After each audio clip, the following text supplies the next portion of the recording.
This is the Detroit Sports Podcast Network. What's up, Detroit sports fans? Welcome back to the Fan Reporter Show, made by fans for fans, powered by the Detroit Sports Podcast Network. I'm Nick, back from vacation, and sitting right across from me is Andrew, who did not go on vacation, and he's going to give you this week's topics. Damn it. Well, there was a draft that happened over the weekend, as you guys might suspect, and the Lions added 9 players to the squad. So on this episode, we're going to go through each pick and give our thoughts, and then conclude with some overall thoughts of the draft. All right, so obviously Pistons season's over. It was a... Can we call it a good run? Can we safely call it a good run? Decent run. They made the playoffs. Yeah. I mean, there's some positives to look at there. And we had some fun meeting up with a bunch of guys from Pistons Twitter at LCA Game 4. It was a good time. So as the NBA season winds down, we're going to kind of transition into NFL talk here, especially with the Lions in particular.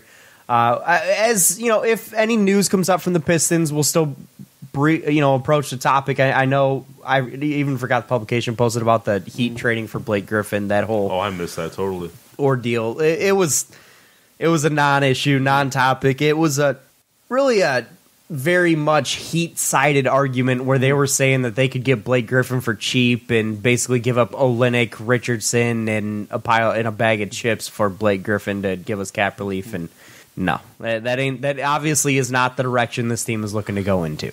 So, but with that being said, it is football time. Yep. So let's get into the Lions. Let's talk about the draft. So real quick, I'll run through the 9 players we selected, and then we'll go one by one and talk about each player. That works for me. So in the first round, they grabbed tight end T.J. Hockenson out of Iowa. Very divisive pick. And then in the second round, they grabbed Jelani Tavai, a linebacker out of Hawaii. And then in round 3, they traded up 7 spots to grab Will Harris, safety from Boston College. In round 4, they traded back 6 spots and landed an extra 6th-round pick in the process and grabbed Austin Bryant, the edge rusher out of Clemson. And then in round 5, they grabbed Amani Oruwariye, cornerback out of Penn State. Round 6, Travis Fulgham, wide receiver out of Old Dominion. Also in round 6, Ty Johnson, running back from Maryland. Round 7, they grabbed another tight end, Isaac Nada out of Georgia. And then they closed it out with their last 7th-round pick, P.J. Johnson, nose tackle from Arizona. Let's obviously start with the first-round pick here in T.J. Hockenson. Lions made an offseason signing to bring in Jesse James. They paid him $8 million a year, which is a good amount of money for a tight end. Or was it 6 or 8? Well, something along those lines. And they obviously still needed to bring in other tight ends because they don't have any signed. They didn't, going into this offseason, have any remaining tight ends from last year's roster. And I don't think anybody's going to miss them. Yeah. Let's be real. So they obviously had some work to do at the position. They brought in Jesse James, and they decided to end up drafting T.J. Hockenson at number 8, which you said it when you mentioned the name. It was a very divisive pick in this city in particular on whether or not this was the right guy for the play, for the Lions to go with at 8. I mean, guys like Ed Oliver were available.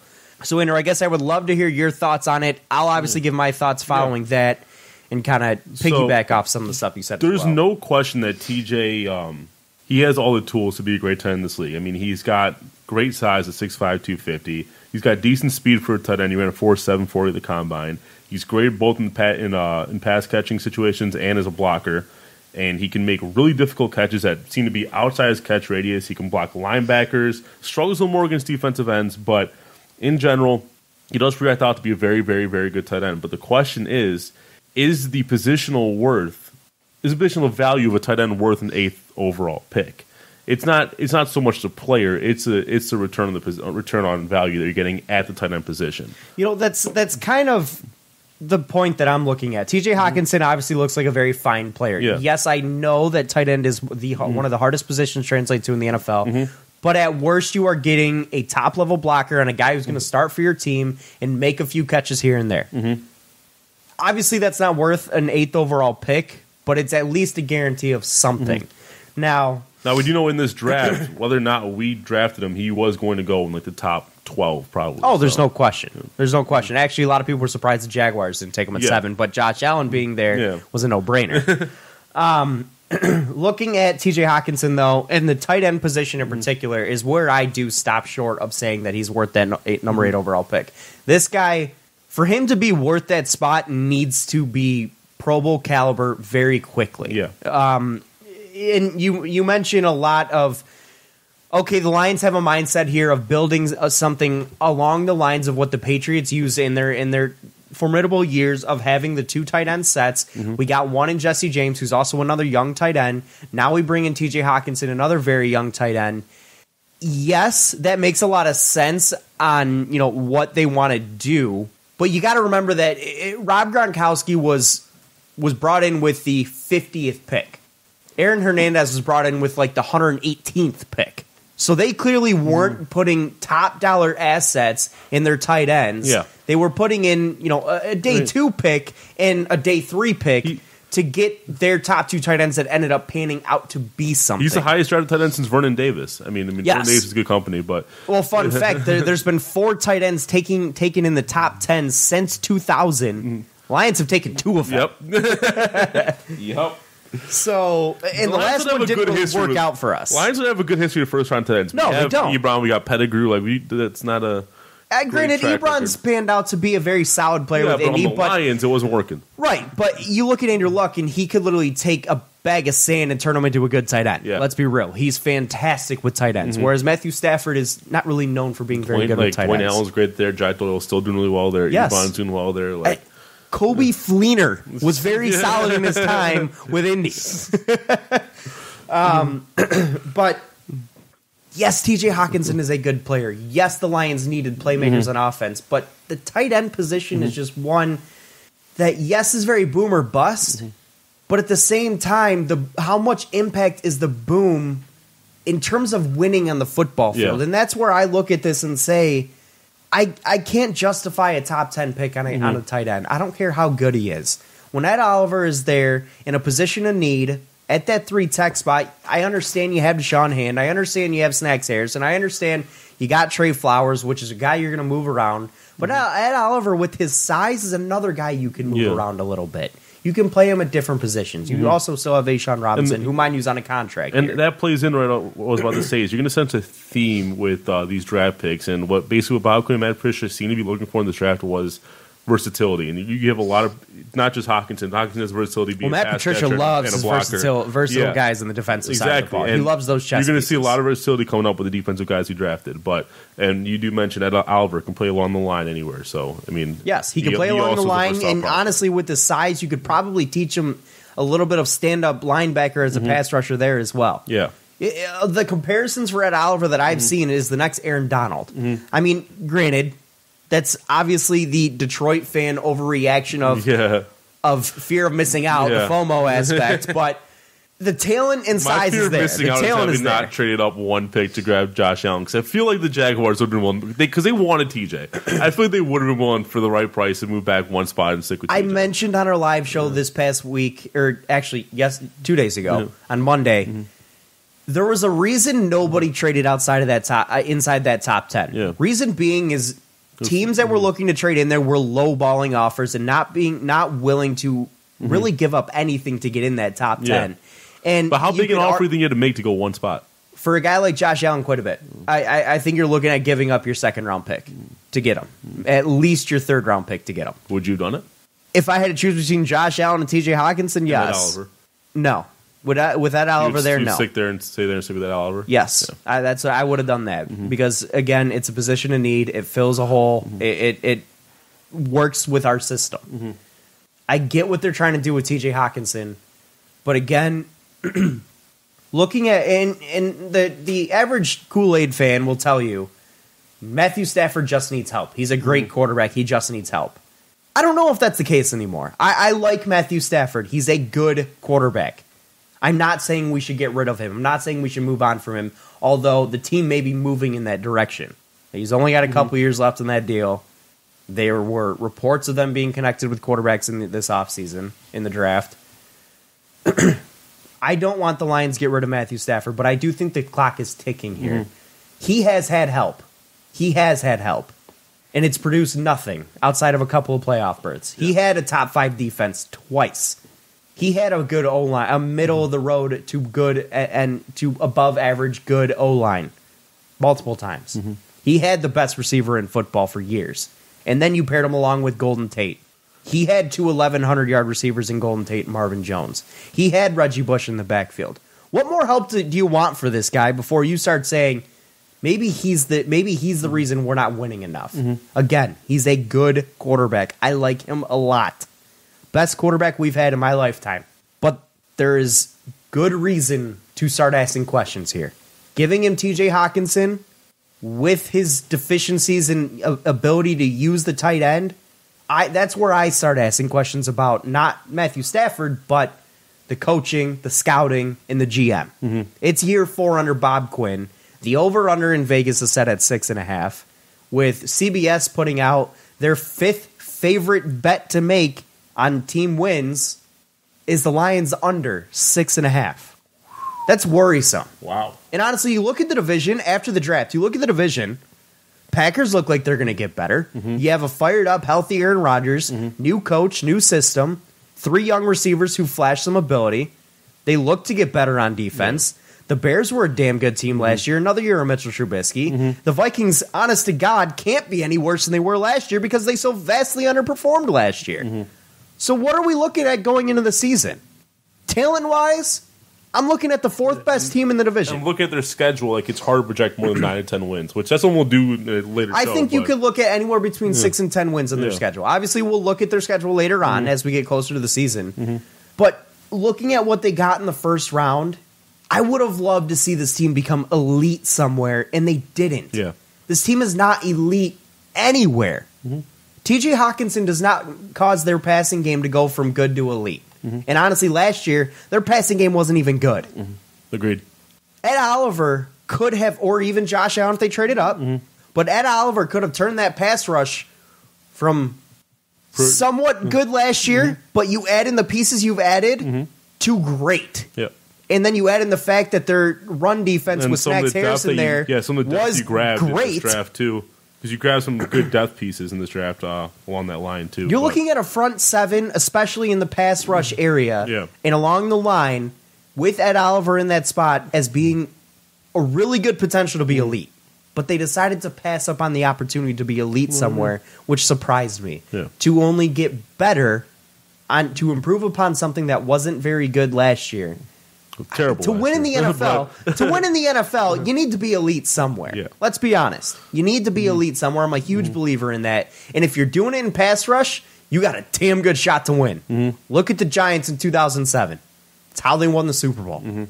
They had an elite pass rush that was wreaking havoc all over the field. And basically what it comes down to now with the elite discussion is with that 8th overall pick, to get the necessary return on value, TJ Hawkinson's going to have to be the next Kelsey, the next Gronk. Yeah. He's going to have to be Zach Ertz. And both those guys were taken outside the first round. Yeah.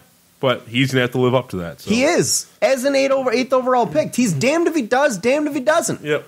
Because no matter what, you will always have the question of, is he worth a top 10 pick as a tight end? Yep. It's the same issues Ebron was dealing with. Granted, Ebron didn't live up to that here. And I still don't quite think he lives up to it in Indy. Yes, I know he had a fantastic year, but his drop rate's still sky high. He's still got problems there. He scores a lot, but is he worth a top 10 pick? I'm not going to say yes. Basically, all we can do now is just sit back and hope TJ can ball out this season. I hope so, too, because I'd really like to see this kid succeed. Yeah. I don't see a path where I can justify taking a tight end as a top 10 pick. I agree. If you watched our live, we had a live stream during the draft, and if you saw our reactions, you would have seen how devastated we were. No, we were not. I literally left the room. And I started screaming. I left the room. I needed a moment. All right, let's move on to the second round here. So, but there are certain positions I just cannot justify taking the top 10. Yeah, corner's one of them. Running back's another, unless you're talking a Saquon Barkley-esque or a Zeke Elliott-esque. Wide receiver. I'm not a huge fan of taking wideouts in the top 10. I know we've done it umpteen times. I agree. And tight end's another one. Yeah.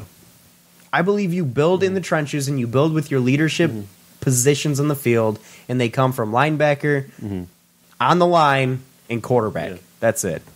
So moving on to the second round, another pick that ended up being pretty divisive, but for different reasons than TJ. Jelani Tavai, linebacker out of Hawaii. Now, one of the big reasons this was a divisive pick is, one, many people did not know who the hell this guy was.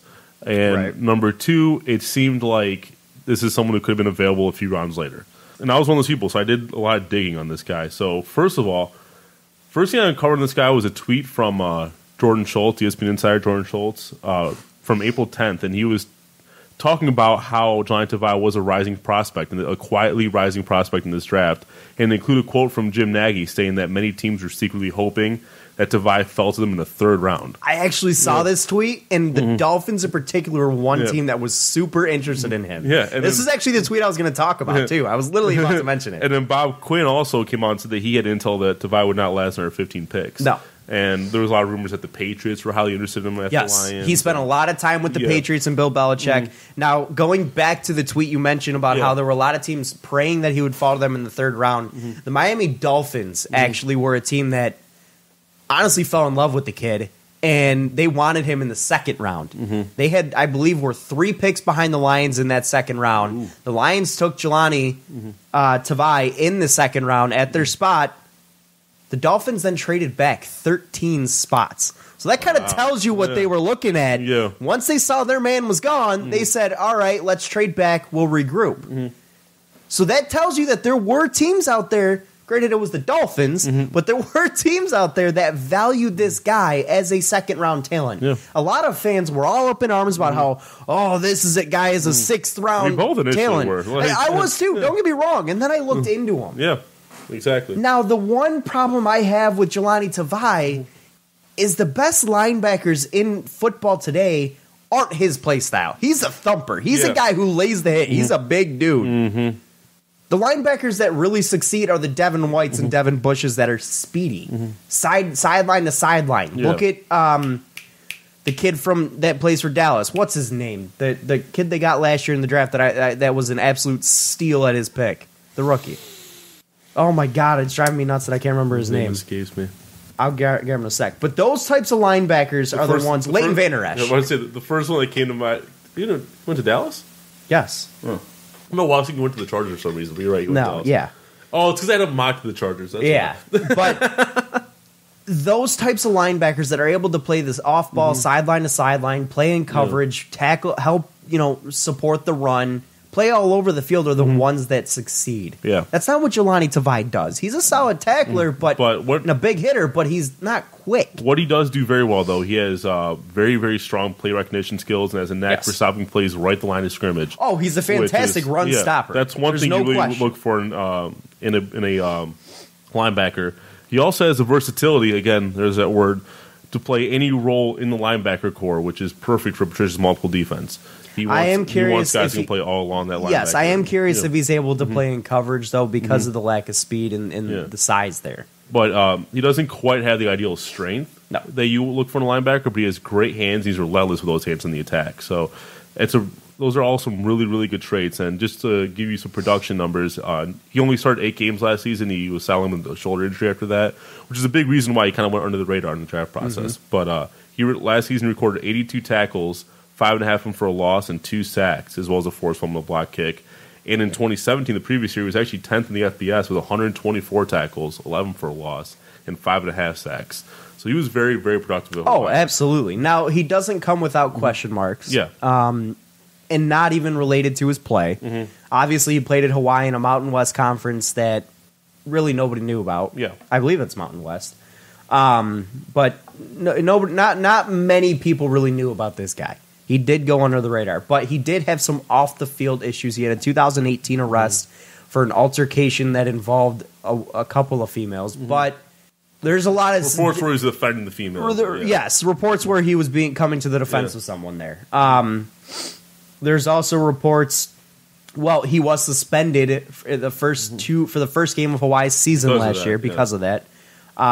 He also obviously has the injury issues as well. So you question the character.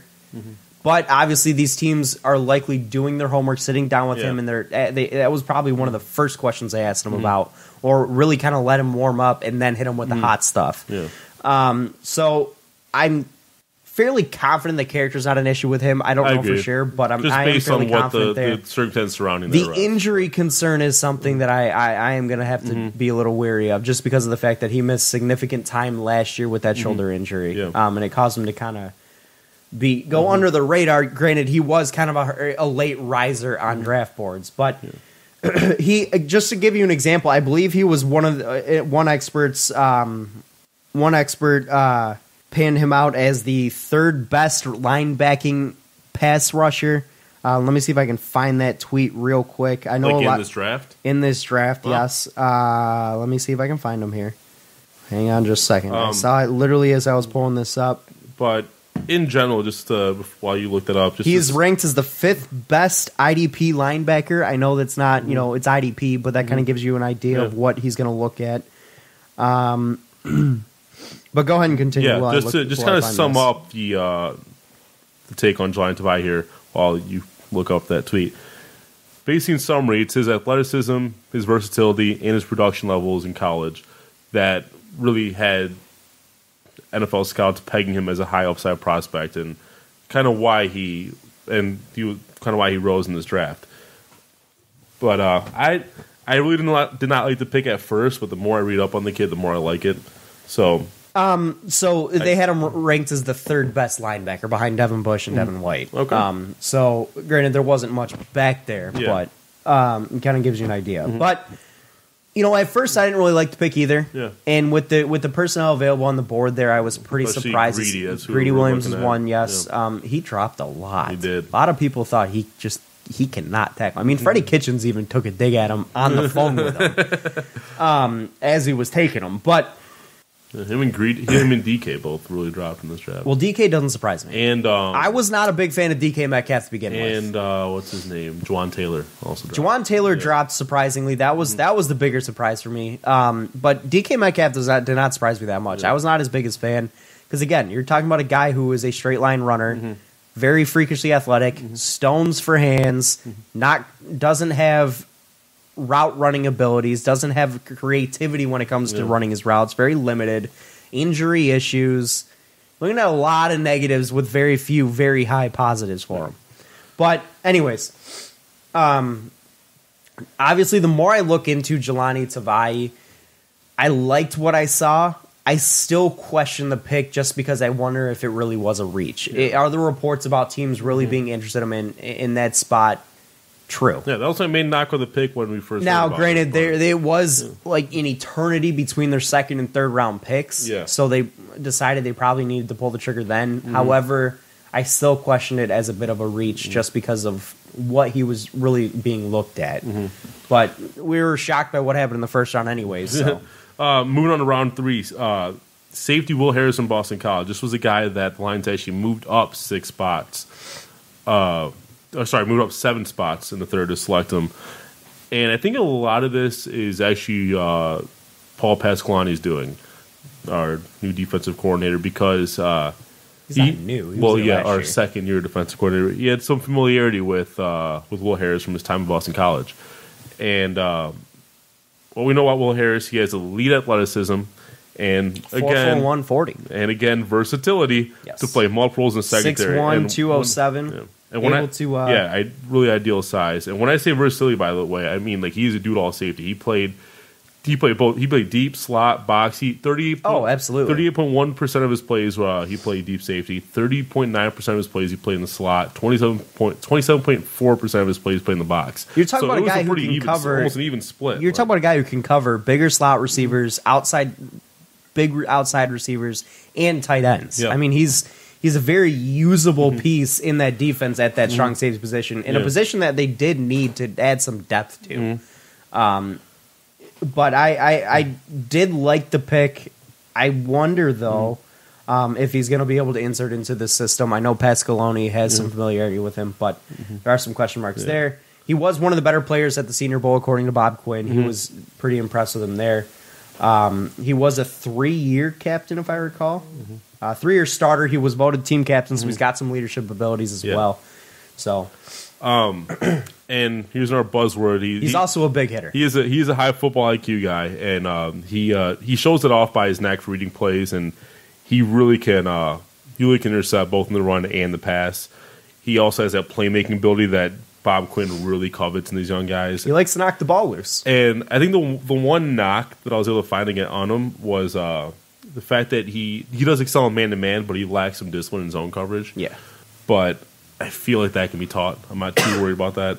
How to play zone. I feel like that can be taught. I would hope so at the NFL level. I would hope you have enough coaches to be able to teach a guy how to play his zone. The fact that he is capable enough to stick in man-to-man coverage with slot receivers and tight ends alike, that in particular is especially important because man is tough to teach. I like Will Harris quite a bit. I question whether or not the impact that he made at Boston College will translate to the NFL because of the lack of competition that he would have faced in college, likely. I mean, I don't know Boston College's schedule off the top of my head, but I can't imagine it's that great. But he is a guy who's familiar with Pasqualoni. He's familiar with the coaches there, so that is a good positive as well. But I'm looking forward to seeing him lay down some big hits, and he's going to be coming into some rotational situations with Tracy Walker and as well as Quandre Diggs to kind of give them a blow every now and then. Yeah. He is, I believe, he was strictly a strong safety at Boston College, though. I don't think he was a free safety at all. He played all three. He played multiple positions in the backfield. He played 38.1% as a deep safety. He played 30.9%. Well, yes, as a strong safety still. Yeah, I know. I'm saying like it's not like he's stuck in one spot kind of thing. Like, right. So if he has a versatility to do that, I feel like he probably there's still a difference. There is still a difference between switching to free safety and strong safety. There, he can still side of the field is a big difference maker there. Also, what they ask the safety to do, the free safety to do versus strong safety. That is true. The free safety does quite a bit different. Does quite a bit of a different situation. They're a lot more coverage oriented, zone coverage oriented, things like that. Which is not really up his alley, right? Quite yet. He's a hitter. He's a big hitting guy. I mean, you look at some of the other big hitting safeties out there that had versatility. Troy Polamalu comes to mind. Yeah. Roy Williams for the Cowboys comes to mind years ago. Honestly, one of the comparisons I heard for Will Harris was former line Louis Delmas was one of the that fits in there as well. I mean, obviously, I was going totally ceiling, like I was going big time ceiling. But that is one of the comparisons. Yes, he wasn't ever one of the top end safeties in the league, but he was a solid safety for years. I mean, I love Louis Delmas. I liked him a lot. Was he ever great? No. That man was he solid? Yes. That man did not care about a concussion. No, he threw his body. He threw his body around. And I feel like Will Harris is a guy who also is willing to throw his body around. All right, moving on to the fourth round. This is one of the picks that you could consider a bit of a steal in this draft. In round 4, we actually moved back 6 spots, and we were able to land Austin Bryant, the edge rusher from Clemson. Now, it's easy to be overshadowed on that Clemson defensive line when you're playing alongside Christian Wilkins, Dexter Lawrence, Clellan Ferrell. Did you say offensive lineman? Defensive line. Okay. When you're playing along those 3 guys who are all first-round picks, by the way. But Austin Bryant has great size at edge rusher, 6'4", 271. He was a defensive MVP, if you guys remember, the Cotton Bowl last year against Notre Dame. But he fell in the draft due to a pec injury that prevented him from testing the combine. So he also is not a very overwhelmingly good athlete. Well, he's a below-average athlete. We'll get there. But similar to Jelani Tavai, it's an injury prevented him from testing and caused him to go kind of under the radar in the draft. But he recorded 17 sacks in the last 2 years. 16 and a half. But it's kind of you have that question of, was that production based more on who he played with? The old, yeah. That's what I said. He played with 3 first-round picks. Right, you will guarantee that he's not the guy drawing the double teams. Exactly, that's what I'm saying. So did that allow him to be more productive? The other question is he's likely not able to play in a 2-gap scheme, so he's likely only going to be on the field for half, because the Lions do play a multiple defense. He's only going to be able to be on the field for half the amount of time. Because he doesn't play in that 2-gap system or in that 2-gap scheme, so he'll probably be used primarily in a 4-3 situation. Yeah, and not just that, he doesn't have to be an every down rusher just in the simple fact that he just needs to work on the arsenal of his pass rush moves. Like he doesn't have that expansive an arsenal of moves. No. But the one cool thing about him, and back to the versatility thing, he is very effective though. He can play both hand in dirt or standing up, so he could actually provide some jack linebacker depth behind Devon Kennard, not just playing down on the line. But yeah, like you said before, his athleticism, his agility, explosive, they call you some work. He needs to find a way to be more consistent on that line. He did at Clemson have a tendency to disappear for long stretches at a time. he would have stretches where he's super, super productive, and then he's gone for like 2 quarters. Like, you don't even see him. But again, it's a high potential guy, and he could turn out to be a steal in this draft if he plays to his potential. Your thoughts on Austin Bryant? I do question the ability to stand him up in the NFL just because of the fact that he doesn't play a 2-gap scheme really at all. And it seemed to me, I don't know if this is the way that they're going to continue, but it seemed to me like the Lions in their 3-4 system played a 2-gap scheme. But we'll see. If he is outside, it will give him a little bit more versatility to be able to do what he wants to do. The 2-gap scheme is much more for the inside guys to be able to cover the gaps where they want. But I do want to see what he's capable of doing as a pass rusher. He does have the move. He doesn't have a wide array of moves, but the moves that he does have are effective, very effective. I'm also curious to see how good he actually is, because again, we're talking about a guy that played alongside 3. And you combine that with really, the really fact good that line test at the combine, that dude provides a lot of question marks there. Right. So that's why he was still there in the 4th round. But moving on to probably my favorite pick of the draft as far as value is concerned, cornerback Amani Oruwariye from Penn State. This is a guy that actually many analysts have been pegging as a steal for the Lions because of the fact that he was projected to – actually, there were analysts projecting the Lions to take him in the 2nd round or 3rd round. Is where, like, he was actually mocked lines a lot, and it was in the 2nd, 3rd round, and his average draft position in general in mock drafts was 60th overall. And we're talking about a guy who got fit in the 5th round. He has really great height and speed for a corner, 6'2", and he ran a 4.47. Absolutely excellent height and speed. He has, again, that prototypical playmaking ability that Bob Quinn looks for. So he's already a Bob Quinn guy. He loves to jam receivers to the line of scrimmage. That's kind of one of the things that he was known for at Penn State. And combine that with the fact that he really did a great job of recognizing routes, mirroring receivers, and making plays on the ball. He was a glue guy in the cornerback position. But where he could use some work is the run support and blitz packages. But the thing is, he wasn't asked to do much of that at Penn State. No. So it leaves it open to question as to whether he can actually do that or not, because we didn't really get to see much of it. But I personally think it's a great value pick in the 5th round. But I think it's a great value pick as well. This is obviously a guy that's going to be a project for them. He did lead Penn State in pass deflections last year. He also had 3 interceptions as well. He was a first-team All-Big Ten selection as well. So he's got some accolades under his belt. I'm just kind of curious to see how quickly he'll be able to translate to the NFL, because he is more of a project pick. He is going to be a guy that's going to learn behind Darius Slay as opposed to sicking him out wide right away. If he picks it up in training camp, you may see him go out there. That's what I'm saying. I feel like if he has a good training camp, he does have potential to start opposite Slay. There is a bit of a log jam there, though. They do have an opposite corner Slay that struggled a bit last year. They have 2 of them actually, I believe. And Rashawn Melvin and that's what Justin I'm saying. Coleman. If you can help play him in camp, I feel like there's a chance. There is potential there. There is potential there, but to play out there, you do have to be able to pick up the full playbook as well, and that includes blitz packages and run support as well. Because they do ask a lot of guys like Darius Slay, and he's going to have to play opposite of that. So that's very true. He's going to have a good mentor in Slay, because they are kind of similar in the sense that they're both very speedy, good, glue guys that can make plays and get their hands and get, bats and balls away. So he's going to be able to learn from him. I'm just very curious to see. It's a good value pick. I'm just very curious to see how quickly he translates to the NFL, and if he does translate to the NFL and actually learn the game and picks up the playbook well on defense and is able to adapt. I think he's going to be a really solid corner for the Lions, because of the intangibles are there and the talent is there. I just want to see him put it together on the field as well. Yeah, agreed. But yeah, love the pick. But moving on to round 6, this is where we start getting into into some head scratchers. But I do wonder if his physical play is going to hinder him in the NFL, though, because you can't be physical as a corner anymore. That's true.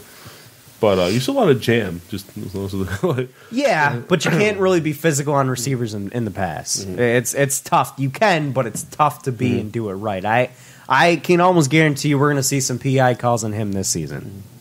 So we had 2 picks in the 6th round. First one was Travis Fulgham, wide receiver out of Old Dominion. Now, this guy, he's got really good size at 6'2", 215. So he's a good. He can win fly balls downfield.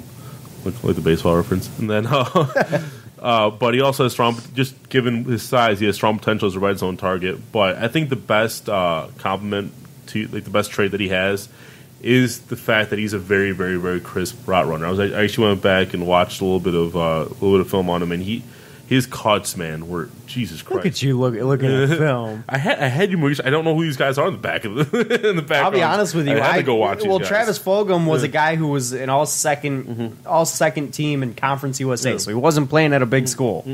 But Old Dominion. Fun fact, another Patriots connection. He grew up a Patriots fan. There we go. That's why we drafted him.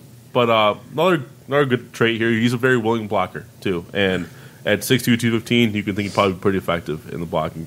But I would imagine so. Either way, strong body, red zone target, really good route runner. It's just you don't see him gain much playing time because one, lack of experience, and two, not the fastest. I mean, I don't know what he ran in the 40, but just looking at the game film, he did not. He's not a burner. He's a guy who is more of a possession receiver. Yeah. He uses his size to his advantage. It's a guy who has an opportunity to be the fifth receiver on this team. Exactly. He's got people in front of him in terms of Kenny Galladay. Marvin Jones is seemingly still around. Danny Amendola is there. You still have to factor in some of the other guys that are there as well. He'll get playing time in special teams. I think they'll probably trot him on specific packages, but other than that, and Tommy Lee Lewis as well is going to be in front of him. So at best, that's basically we'll be competing with. I think is Tommy Lee Lewis. Probably, yeah. You're looking at a fourth or fifth receiver option. They may even take him down to the practice squad at some point. He played at Old Dominion, by the way, but again, he's a guy who uses his size to his advantage, and he's a good route runner. I mean, a guy who did that kind of reminds me of is the older years of Anquan Bolden. Very good route runner, good hands, and used his size to his ability. Wasn't fast at all, but he was money on third down. How many times did we see the Lions go to Anquan Bolden in the slot on third down and 3rd and 8, and it was a catch for a first down? I mean, he was money.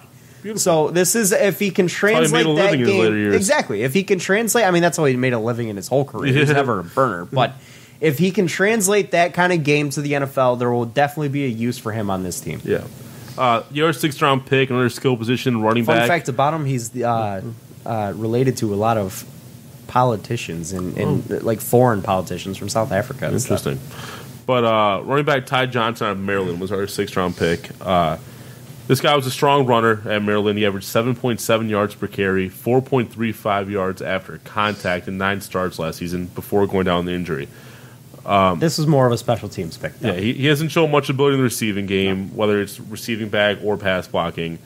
And you combine that with his size at 5'10", 208, he really does not project to be an every down back at all. He projects to be a guy that'll come in kind of like Spencer Ware was years ago before he became more of an every down back, was kind of a change of pace back, kind of like a CJ Procise. Yeah. You kind of expect him to be more of that role. He rushes maybe 2 or 3 times a game if he gets the opportunity. But where they're really going to use him is in that special teams area. I have a feeling Jamal Agnew is going to be taking a little bit of a step back if Ty Johnson's going to be as good as he was at Maryland. I just leave Jamal Agnew in kick return. That's it. The reason I wonder about keeping him in is because of the recent injury issues. I may start to kind of backtrack on that. I know he's a dangerous returner. Why is he so effective there? He is, but that's what Ty Johnson is supposed to be as well. He is a very effective kick returner as well, and that's probably what they're going to be using him as. Literally, the headline here is from the Free is Detroit Lions draftee Ty Johnson explains why he's a dangerous returner. Yeah, and all the highlight film I've seen of him is him on returns. Like this kid is an absolute burner. So I was about to give you another negative in his run game, and that's the fact that he needs to work on hitting holes harder and faster. He tends to stutter step a lot in the backfield. He does. A lot of hezzies, but which works in special teams. Yeah. It works as a return man. But Pro Day scouts timed him in the 40-yard dash from 4.26 to 4.34. Jesus. Yeah. Whoa. Dude's fast. Wow. Like stupid fast. But there are a lot of unknowns with him, though, because of the fact that Maryland didn't really run the ball much. So in 34 games that he played for that team, he only carried 282 times. That's 8.3 yards. I mean, 8.3 carries per game. That's it. Right. So but that's what you'd expect him to be in the NFL also. Yeah, but he was their technical starter. I know. I know. Weird. But you'd expect him to be a guy who's only going to carry the ball a few times a game at best. Out of a 6-round running back, unless you're what's his face? oh my God, I'm forgetting his name. What team? Arian Foster. Oh, Unless you're Arian Foster, yeah. You're probably not paying. You're not going to Totally different type of running back. Yeah, though. true, very true. But yeah, so like you said, probably special teams guy, maybe on kick returns. Moving on to round 7. This one was a bit of a head scratcher for me. Isaac Nauta, tight end out of Georgia. He failed he notoriously failed in almost every combine category he tested in, including running a 4.9 140, which is one of the slowest of all tight ends. Yep. And it caused his draft stock to plummet. And really the only justification that I could find for drafting him is that he is a very strong blocker. But, I mean, we have blocking tight ends. I don't know if you let them all walk. But I mean, they've got... So the Lions going into the offseason had 0 tight ends on the roster, brought in Jesse James, drafted T.J. Hawkinson. They also did bring back Michael Roberts. That it doesn't make sense. They also brought in Logan Thomas. So they had 4 roster tight ends. This was a 5th. Mm-hmm. So it makes you question... I mean, I know Darrell Bevel loves to stack tight ends on his roster, but 5 is a lot. Yeah. 5 is a lot of tight ends. For a guy who's going to not be very effective outside of blocking. I mean... Right. Like, and now, weird. Mind you, they will need some blocking tight ends in there and some of the bigger packages. Granted, he is on the smaller side. He's 6'3", 244. Not to say he has stone hands or anything, because he was still technically a reliable pass catcher. He did catch 30 passes for 430 yards. Yes, he did catch some balls. But he just wasn't throwing the ball often in Georgia. And for good reason, he won't be throwing the ball much here either. He run a 4.9 140. He'll likely be competing. That much. You could see him being a camp casualty, let's be real. Yeah. But he will be competing with Logan Thomas and Michael Roberts for the backup spot behind Jesse James and T.J. Hawkinson. Mm-hmm. But he was brought in to be a solid blocking tight end for the Lions because the top 2 guys, granted Hawkinson is a good blocker, but Jesse James is more of a pass-catching tight end, and so is T.J. Hawkinson. So they're going to be getting the pass-catching duties, so he would be coming in as a death play in terms of pass and run blocking to kind of give him an extra body there. So whether or not... You're going to see some cuts made in the camp, in training camp at the tight end spot. Probably going to be one, at least one, probably 2 in that position group there, to see what happens from there. So we went to the final pick for the Lions in the draft in round 7. P.J. Johnson. I'm not going to get mad about 7th round picks, by the way, because it's a 7th round pick. Most of these guys don't even make the team. P.J. Johnson, nose tackle of Arizona. I actually really like this pick right here. He's a massive body in the line. It's 6'4", 334 pounds. He's a big dude. And that's useful in clogging lanes in the middle of the D-line. But he even showed a little versatility. This surprised me because I didn't know this. He even showed a little versatility by lining up with the 5-tech at times. But I do not see him doing that in the NFL. Not that size. I don't see him lining up there at all. But it wasn't his natural position. It wasn't the position he played most of the time in Arizona. He was mainly a nose tackle. But they did play him in the 5-tech for at times.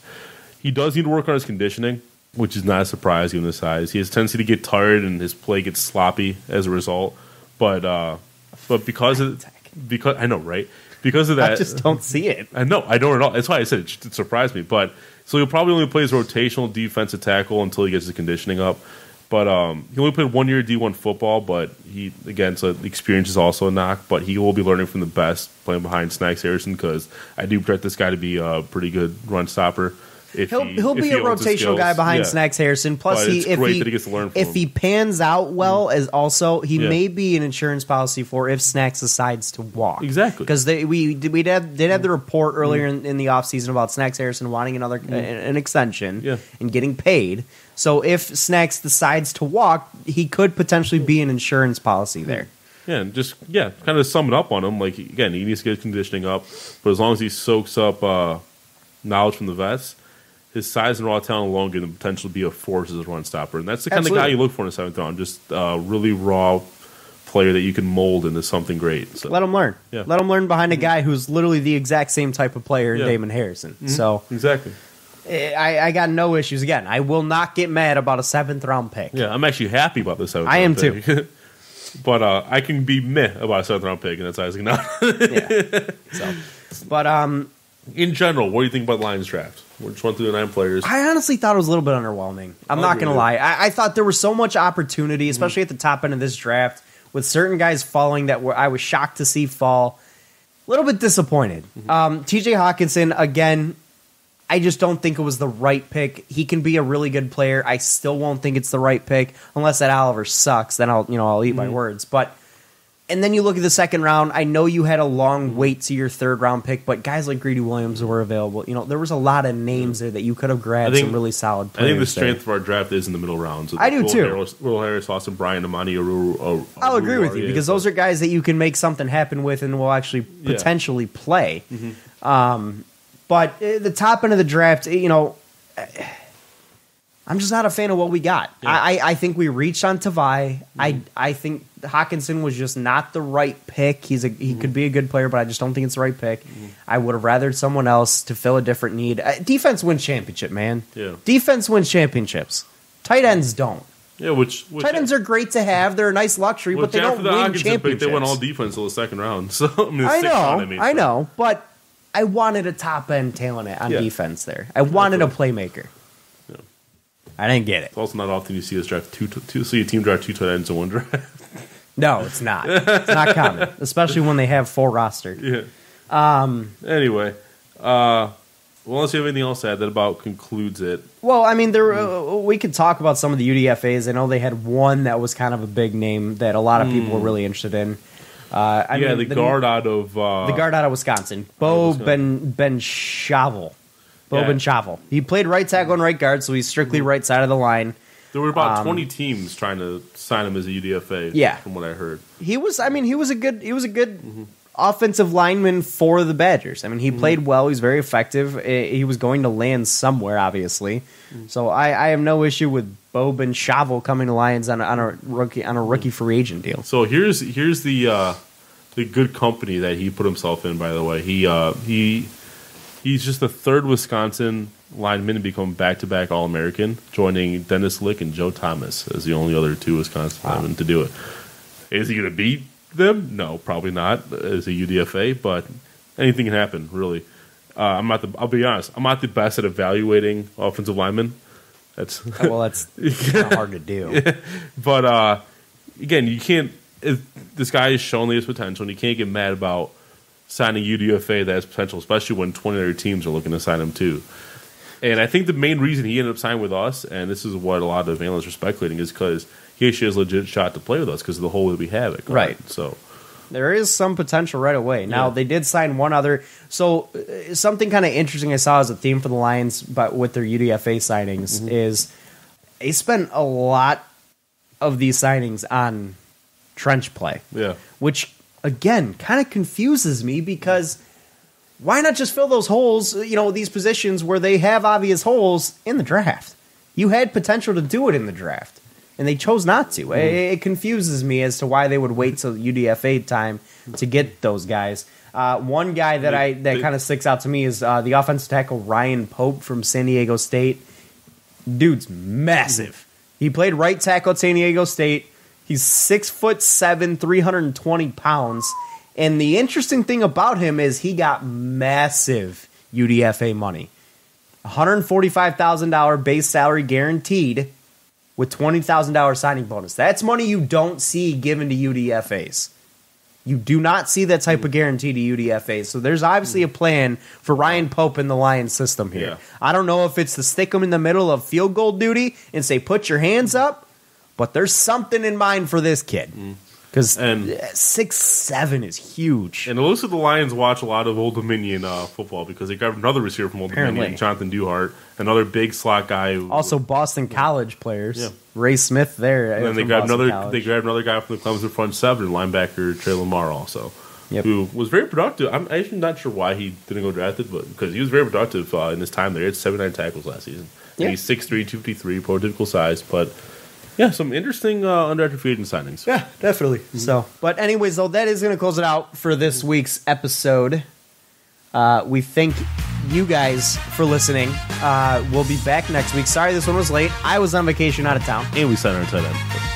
And we did sign our tight end. So that would make 6. I expect to be one of the first thoughts. But thank you guys again for listening. Don't forget to check out our live show, www.twitch.tv/TheFanReport. Find us on Twitter @RealFanReport. Again, big thanks to the Detroit Sports Podcast for hosting us as well. And we'll be back next week. This has been the Fan Reporters by fans. For fans. Thank you guys again. Hope you enjoyed. Have a good one. Peace.